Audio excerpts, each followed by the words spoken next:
Eh bien bonjour à tous et bienvenue dans cette nouvelle vidéo. Aujourd'hui nous allons tester le microphone de la marque Tonor de référence Q9. Je tiens à remercier la marque Tonor qui m'a proposé de tester gratuitement une nouvelle fois l'un de leurs produits et m'a donc permis de réaliser cette vidéo. En tant qu'expert en équipement audio, Tonor fournit des solutions aux passionnés du monde entier. En nous proposant ce microphone, il s'adresse notamment aux personnes recherchant un microphone tout en un, facile à mettre en place grâce à sa connectique USB. Il s'adresse notamment aux personnes souhaitant du matériel de bonne qualité avec un budget maîtrisé. La cible première de ce microphone sera sûrement les gamers ainsi que les créateurs de contenu à la recherche d'un microphone sobre s'intégrant facilement à son environnement. Il se présente comme un microphone plug and play spécialisé dans l'enregistrement audio, les jeux ou encore le chat depuis l'application Zoom ou Teams par exemple. Quels sont les avantages et les inconvénients de ce microphone? C'est ce que nous allons voir dans ce test, c'est parti. Commençons ce test par le déballage de ce kit.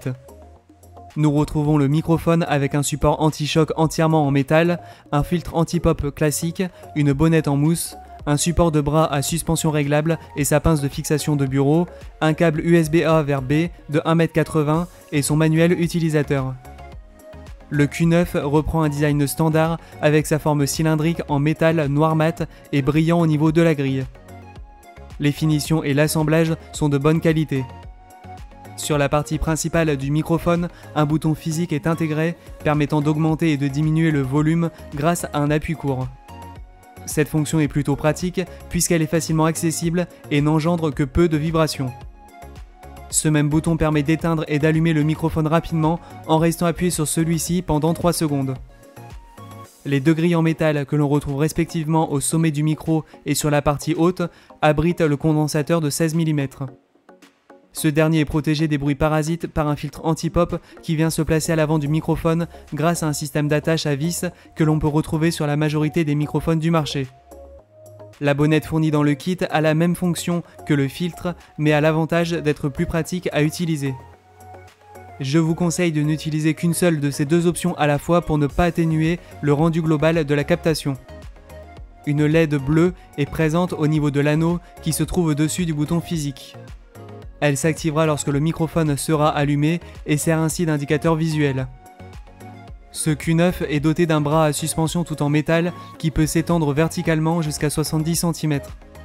Ce qui offre une excellente amplitude de mouvement et permet d'orienter facilement le microphone pour une utilisation confortable. Le bras articulé se fixe sur la tranche d'un bureau d'une épaisseur maximale de 5 cm. Il permet de réduire les bruits et les vibrations indésirables grâce à son support anti-choc. Enfin, du côté de la connectique, Tonor a équipé son microphone d'une sortie USB type A, accompagnée d'un câble de 1,80 m qui permettra une installation facile sur le bras articulé. À la différence de ses concurrents, Tonor a fait le choix de ne proposer aucun logiciel avec son microphone. Il n'est donc pas possible de personnaliser ni d'ajuster la balance sonore. Tous les réglages disponibles se feront de ce fait depuis le microphone ou en post-production pour les enregistrements sonores. Le rendu sonore est particulièrement convaincant. Le condensateur de 16 mm a une plage de fréquence de 20 Hz à 20 kHz. Le chipset intégré permet de capturer un son précis. La voix est correctement capturée et permet une bonne compréhension pour ses interlocuteurs sans avoir besoin d'être retouché en post-production. Si je devais le comparer, il se rapprocherait des microphones cardioïdes XLR de milieu de gamme. Le bouton permet un réglage simple et rapide d'accès au gain par incrémentation sans pour autant dégrader le rendu sonore. Il sera parfait pour les conversations sur Discord, les réunions Zoom ou encore la voix off.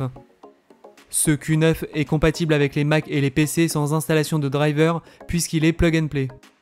Il est aussi compatible avec les consoles PlayStation mais malheureusement pas avec la Xbox.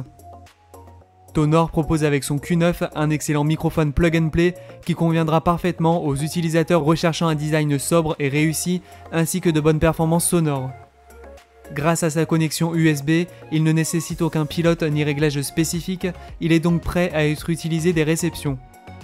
Le kit fournit tous les accessoires nécessaires et permet de s'équiper à moindre frais. Au niveau de ses points faibles, nous pouvons noter que le bouton physique émet un léger bruit en utilisation. Une connectique en USB type C aurait été préférable à l'USB-A sous le microphone qui n'est pas très élégant. Le manque de support logiciel est à noter, mais ce n'est pas vraiment dérangeant à l'usage. Il sera de ce fait le candidat idéal si vous recherchez un microphone de bonne qualité au design réussi et que les réglages optionnels ne sont pas votre priorité. Merci encore à la marque Tonor pour leur confiance. Si vous souhaitez vous le procurer, le kit est disponible actuellement au prix de 69,99 € sur Amazon. Le lien de cet objet se trouve dans la description. Voilà, cette vidéo touche déjà à sa fin, j'espère qu'elle vous aura plu. En attendant la prochaine vidéo, vous pouvez vous abonner à la chaîne gratuitement grâce au bouton présent sous celle-ci et mettre un pouce bleu si ce test vous a plu. Pour les personnes souhaitant apporter du soutien à la chaîne, vous avez la possibilité de rejoindre la communauté grâce au bouton rejoindre. N'oubliez pas que la meilleure façon de prédire l'avenir c'est de le créer, alors n'hésitez plus à inventer le vôtre. Je vous dis à la prochaine, c'était Chris, ciao.